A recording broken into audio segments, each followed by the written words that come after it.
పిల్లల పట్ల, పిల్లలు స్కూల్కి వెళ్తున్నారు, పిల్లలు ఏమైందో ఒక స్టేట్మెంట్ వచ్చింది. ఒక తల్లికి 3 కొడుకులు.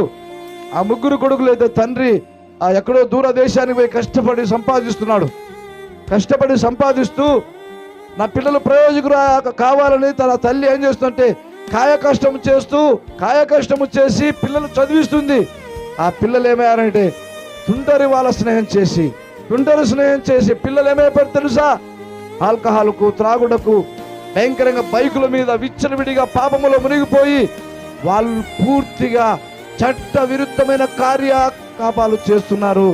నా ప్రేమైన దేవుని బిడ్డలారా, నీ పిల్లల పరిస్థితి ఏమిటి ఆలోచిస్తున్నావా?